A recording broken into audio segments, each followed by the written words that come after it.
Technical problem के कारण। तो आज हम ये वीडियो अपलोड कर रहे हैं। मेरी फर्स्ट डे में मैंने 2 वीडियो डाली थी, उसका इतने व्यूअर होने पर और सब्सक्राइबर होने पर सभी का धन्यवाद। आइए आगे नेक्स्ट करते हैं अभी तक के धारावाहिक में। धारावाहिक का मतलब क्या है कि यूनिट फर्स्ट में हमने क्या क्या पढ़ा था। केमिकल रिएक्शन को पढ़ा था, केमिकल इक्वेशन को पढ़ा था, टाइप्स ऑफ केमिकल इक्वेशन को पढ़ा था। उसके बाद हमने पढ़ा था why should be balanced a chemical equation. आज हमारे पास नेक्स्ट टॉपिक होगा हाउ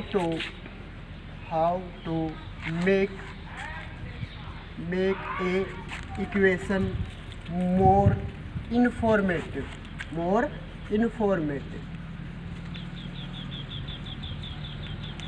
मतलब क्या है कि जब भी हमारे पास कोई केमिकल इक्वेशन होती है तो हम उसको मोर इन्फॉर्मेटिव कैसे बनाते हैं। जैसे फॉर एग्जांपल अगर देखिएगा, अगर हम बात करते हैं कि हमारे अपने घर के अंदर सभी के प्रत्येक के अलग अलग रूम होते हैं, भाई के बहन का अलग, भाई का अलग, तो वो क्या करते हैं कि उनका रूम क्या हो, बेस्ट से बेस्ट दिखाई दे। तो उसके लिए क्या करते हैं, वो कुछ ना कुछ डिजाइन करते हैं, पोस्टर लगाते हैं भगवान के, गॉड्स के, ठीक है ना। तो उसी प्रकार जो हमारे पास केमिकल इक्वेशन है वो उसको हम क्या करें, मेक इक्वेशन मोर इन्फॉर्मेटिव, कि वो जो इक्वेशन जो हम लिख रहे हैं उससे हमें कुछ ज़्यादा से ज़्यादा जानकारी क्या हो, प्राप्त हो। तो उसके लिए हमारे पास 3 मेथड्स हैं। आपके पास फर्स्ट मेथड रहेगा बाई इंडिकेट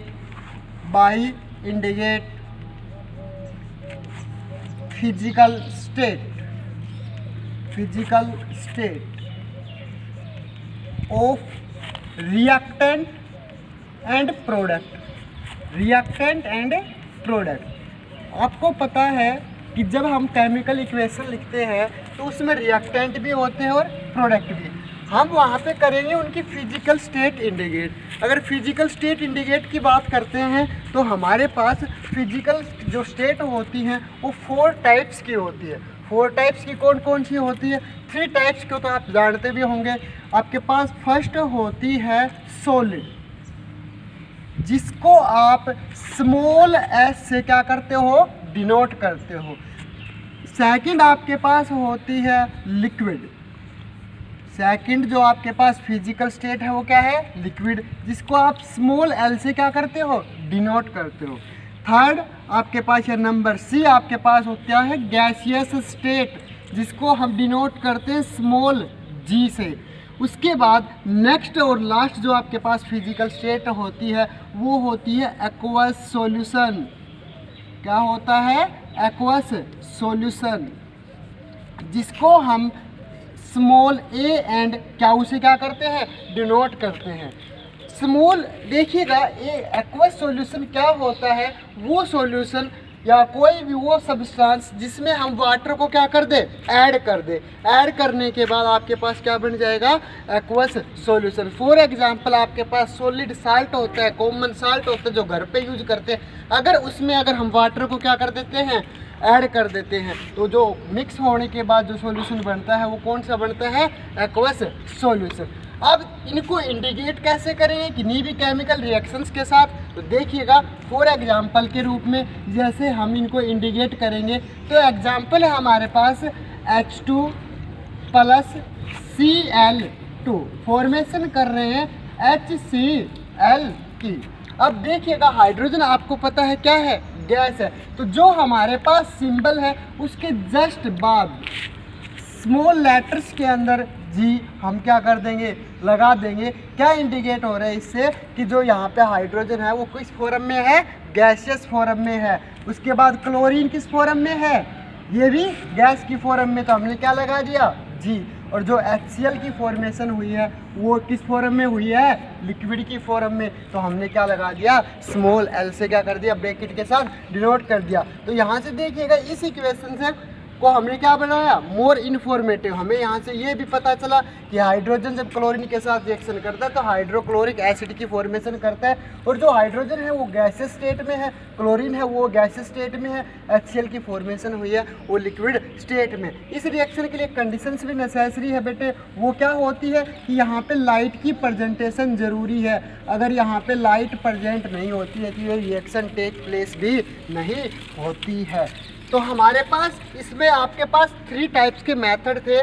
फर्स्ट था by indicate physical state of reactant and product. तो सॉलिड स्मॉल एल से डिनोट करते हैं, लिक्विड स्मॉल एल से, गैसियस स्मॉल जी से, एक्वस सॉल्यूशन को स्मॉल ए एंड क्यू से। एग्जाम्पल हमने देखा, उसके बाद नेक्स्ट और भी एग्जाम्पल देख लीजिएगा। नंबर 2, जैसे फॉर एग्जाम्पल हम कार्बन को क्या करते हैं, बर्न करते हैं in the presence of oxygen. आपके पास फॉर्म क्या होता है, CO2 carbon dioxide, plus heat plus light plus energy क्या होती है, इवोल्व होती है। अगर कार्बन की बात करें तो कार्बन आपको पता है कैसा होता है, सॉलिड, इसलिए हमने कार्बन के साथ ब्रैकेट में क्या लगा दिया, स्मॉल s। ऑक्सीजन आपको पता है क्या होता है, गैस, इसलिए यहाँ पे क्या लगा दिया हमने, स्मॉल g। जैसे ही दोनों बर्न होते हैं तो जो CO2 होती है वो भी बेटे क्या होती है, G for gas, gaseous state के अंदर। Heat plus energy plus light क्या होती है, यहाँ से इवोल्व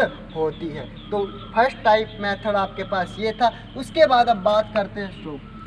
हमने फर्स्ट मेथड पढ़ा कि to indicate physical state of a chemical equation. कोई भी केमिकल इक्वेशन है उसकी फिजिकल स्टेट को इंडिकेट करके हम इक्वेशन को क्या बना सकते हैं, मोर इन्फॉर्मेटिव। जो उसके बाद आपके पास नंबर 2 टाइप आती है, तो बाय इंडिकेट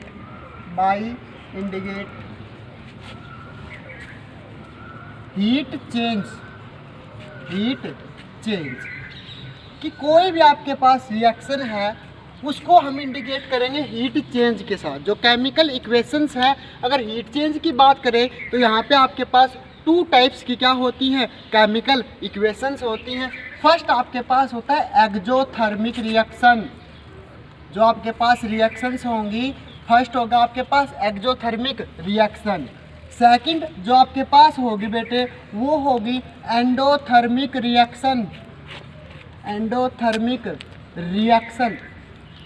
अब बात करते हैं एक्जोथर्मिक रिएक्शंस क्या होती है और एंडोथर्मिक रिएक्शंस क्या होती है। अगर एक्जोथर्मिक रिएक्शन की बात करते हैं, तो एक्जोथर्मिक रिएक्शंस वो रिएक्शंस हैं जिनमें हीट बाहर की तरफ निकलती है, मतलब those reaction in which heat is evolve are called exothermic reaction. For example अगर हम बात करते हैं तो यहाँ पे आपके लिए एग्जाम्पल रहेगा सबसे बेस्ट, जब हम घर पे फ्यूल होता है उसको क्या करते हैं, बर्न करते हैं। तो आप वुड को जलाते हो तो वहाँ पे देखते हो जलाने के बाद जो हीट है ना वो बाहर की तरफ निकलती है और आपका एनवायरनमेंट क्या होने लग जाता है, वार्म अप। तो दोज, इसको अगर डिफाइन करेंगे तो कैसे डिफाइन करेंगे, those reaction in which heat is evolve का मतलब होता है बेटे बाहर की तरफ निकलना, evolve are called exothermic reaction. अगर बेटे इसके एग्जाम्पल की बात करें तो थोड़ी देर पहले हमने आपको बताया ही था, क्या था कि कार्बन है अगर ऑक्सीजन के साथ क्या कर रहे हैं, बर्न कर रहे हैं, तो आपके पास क्या होगा, CO2 plus heat plus light, ये क्या होंगे, फॉर्म होंगी। और अब हमारे टॉपिक क्या है, how to make equation more informative. जब हमने फर्स्ट टाइप इसकी पढ़ ली तो वो भी यहाँ पे हम क्या करेंगे, इंडिकेट करेंगे। तो कार्बन यहाँ पे क्या है, सॉलिड, ऑक्सीजन यहाँ पे क्या है, गैस, CO2 यहाँ पे क्या है, गैस। अब देखिएगा, या हम कह सकते हैं जब हीट किसी भी केमिकल इक्वेशन में एरो के राइट साइड में हो रही है, बाहर की तरफ निकल रही है, तो कौन सी रिएक्शन है, एक्सोथर्मिक। जब हीट किस साइड हो, एरो के लेफ्ट साइड, एरो की कौन सी साइड हो बेटे, लेफ्ट साइड, तो आप उसको कौन सी रिएक्शन बोलोगे, एंडोथर्मिक रिएक्शन। तो हमारे पास जो नंबर सेकंड टाइप की रिएक्शन आती है हीट चेंज में वो है एंडोथर्मिक रिएक्शन।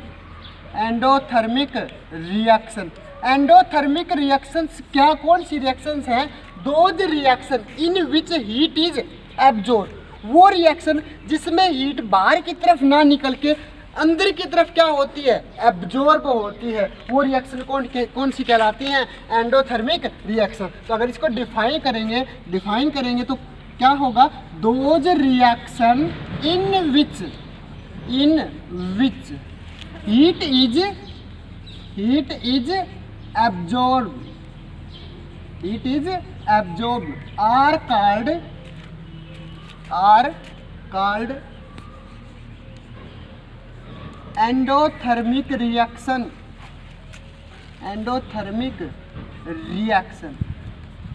और आपको इसका सबसे बेस्ट एग्जांपल आपको देखने के लिए मिलेगा, आपके पास है photosynthesis process.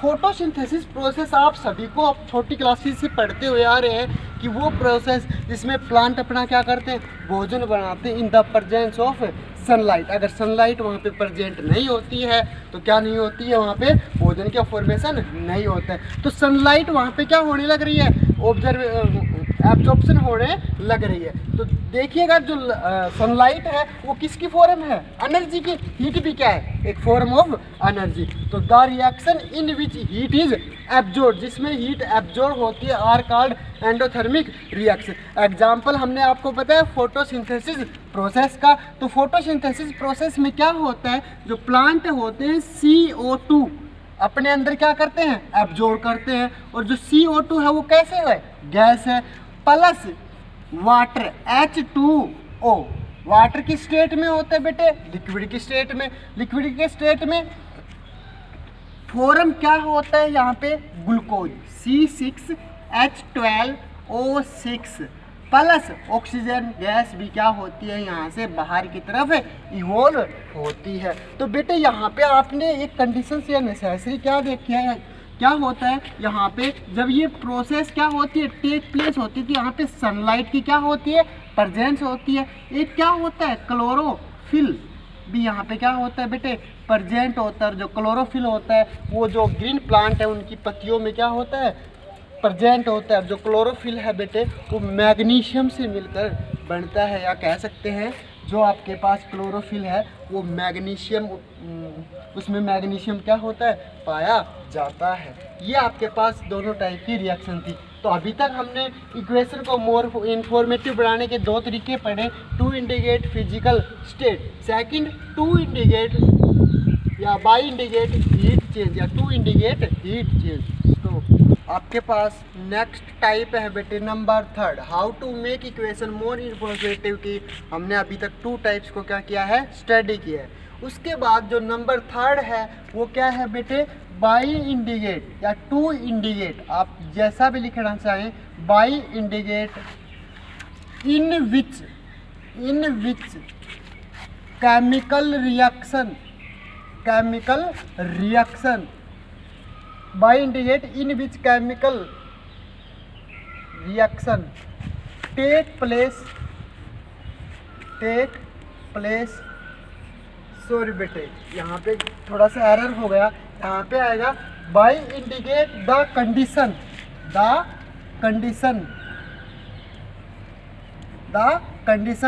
in which chemical reaction take place, कि वो कंडीशंस कौन कौन सी हैं जो कोई भी जब केमिकल रिएक्शन टेक प्लेस होती है तो वो जो टेक प्लेस हो रही है तो उसके लिए क्या क्या कंडीशंस है, क्या क्या आवश्यकता होती है, कि कोई भी प्रोसेस है या जो कोई केमिकल इक्वेशन है या केमिकल रिएक्शन है वो टेक प्लेस हो रही है तो वहाँ पे क्या क्या चीज़ें क्या है, प्रेजेंट है।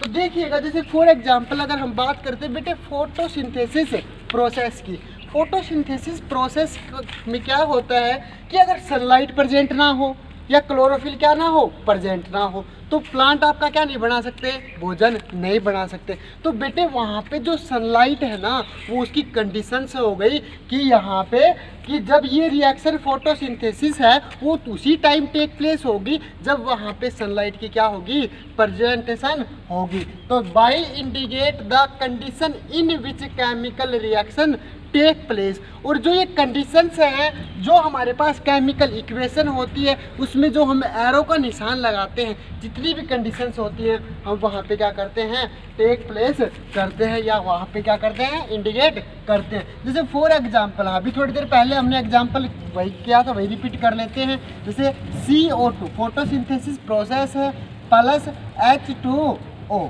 यहाँ पे रिएक्शंस क्या हो रही है, टेक प्लेस। आपके पास ग्लूकोज C6H12O6 प्लस O2। तो यहाँ पे कंडीशंस क्या थी कि सनलाइट की प्रेजेंटेशन क्या है बेटे, जरूरी है। अगर सनलाइट नहीं होगी तो आपके पास रिएक्शंस क्या नहीं होगी, टेक प्लेस नहीं होगी। क्लोरोफिल की भी यहाँ पे क्या है बेटे, प्रेजेंटेशन आवश्यकता है। उसके बाद अगर देखिएगा सेकंड एग्जांपल देखिए, ये हमारे पास एग्जांपल फर्स्ट था, उसके बाद है एग्जांपल नंबर सेकंड। हाइड्रोजन है जो आपके पास गैसियस फॉर्म में है प्लस क्लोरीन जो गैसियस फॉर्म में है, रिएक्ट करते हैं तो आपके पास हाइड्रोक्लोरिक एसिड की क्या करते हैं, फॉर्मेशन करते हैं। ये बेटे यहाँ पे जब तक हाइड्रोजन और क्लोरीन को रिएक्ट करवाते रहो कुछ भी फॉर्मेशन नहीं होगा, जब तक यहाँ पे लाइट की क्या नहीं होगी, प्रेजेंटेशन नहीं होगी। तो वो कंडीशंस जिनके बिना कोई रिएक्शन टेक प्लेस नहीं हो सकती, तो जिन नहीं हो सकती तो मतलब वो कंडीशंस क्या हैं, नेसेसरी है। तो उन कंडीशंस को हम कहाँ पे दर्शाते हैं, एरो के ऊपर दर्शाते हैं। तो हमने यहाँ पे how to make equation more informative के हमने मेथड पढ़े 3 टाइप्स से। First by indicate physical state, second by indicate heat change, third by indicate the condition in which chemical reaction take place. इस वीडियो में बेटे इतना ही रहेगा। थैंक्स टू ऑल और please like subscribe the channel.